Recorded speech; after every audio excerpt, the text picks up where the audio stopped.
Hey everybody, Coach Toolshed here, and today we're going to be discussing a little bit of good news for once, and surprisingly it's going to be regarding EA, although it's nothing really that they've decided to do. It's something that they're being forced to do once again.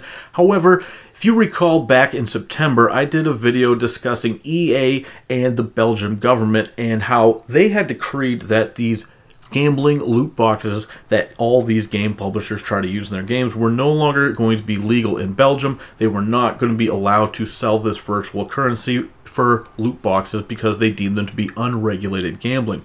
Now, at the time, I told you I was going to come back as soon as we heard anything about it, and today we got some word is that EA has been forced to back down.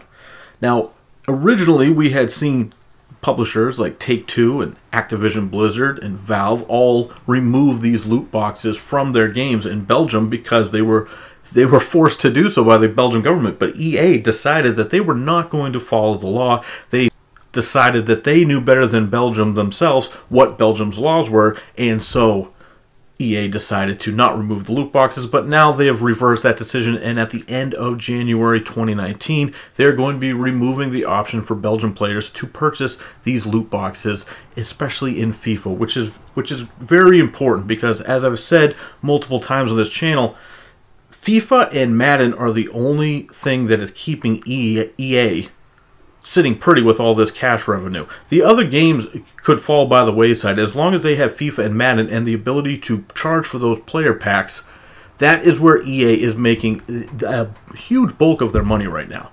And if there can be done anything to counteract those loot boxes, which has now happened, albeit not in the biggest market in the world, it's only in one country right now, but hopefully we can see this spread elsewhere.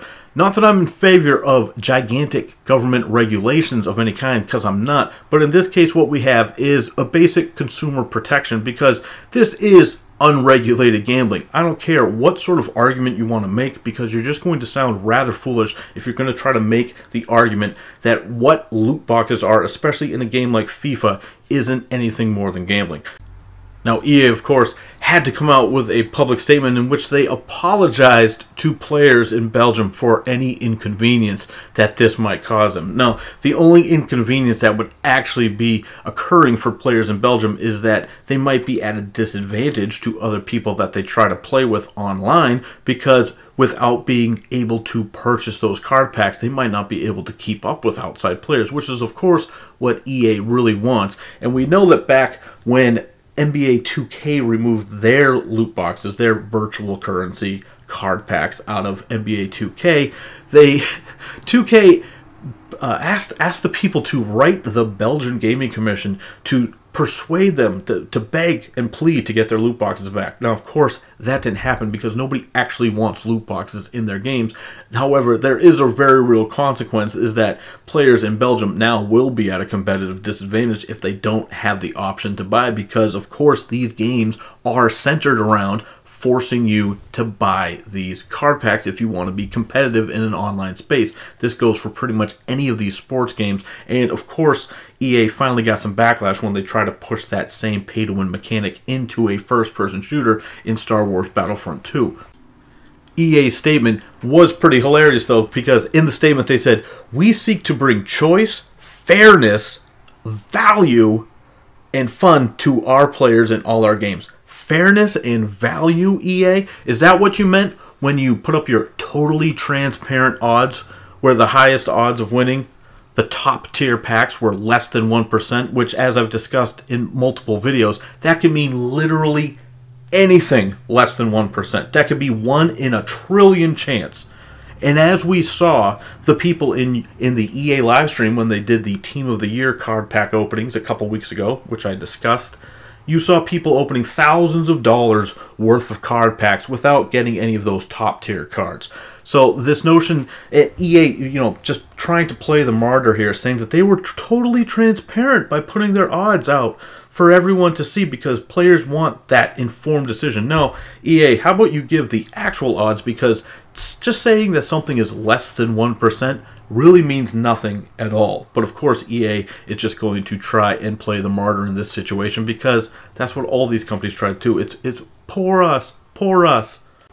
these companies always like to cry poverty. Meanwhile, they're shelling out bonuses and salaries to multiple executives in the tens of millions of dollars as they sit here, boo-hoo, boo-hoo, we need this money. What's also funny is in the statement, of course, EA has to try to assuage the investors by saying that the impact of this change to FIFA Ultimate Team in Belgium is not material to our financial performance, which is of course something that echoes a previous statement they said before when they were forced to remove the loot boxes from Star Wars Battlefront. They said that the loot boxes in that game, removing them was not going to matter to the finances, which of course is beyond absurd. Of course it will matter to the finances, but another way to read that is that they don't actually need these things in the game to turn a profit. And anyone who thinks they do you're completely misguided. EA has been making FIFA and Madden games. Madden's been around since the 80s, okay? And they were making it for decades without putting in any sort of extra fee. And if they weren't making money doing that, why did they keep making it year after year after year? Just because games maybe have gotten a little bit more expensive to make because of salaries and, well, you can't even blame development time at this point because games like Madden and FIFA still get churned out every single year and they don't really do too much to change them. So for EA to have to remove this stuff, that's what they need to do. That's just proper business tactics. You shouldn't be forcing players, if they want to be competitive, to keep pulling the slot machine over and over again. And thank you to Belgium for actually holding their feet to the fire and not letting... We don't know what happened behind closed doors, what sort of agreement got made, but at the end of the day, EA is the one who blinked, not Belgium. So, good on Belgium for sticking to their guns and saying, no, these things are not allowed in our country, and I would like to see other governments step in with their own gaming commissions and make similar demands of these companies, because enough's enough. We don't need these things in our game. They don't need them to be profitable on these games where they're going to sell 10 million copies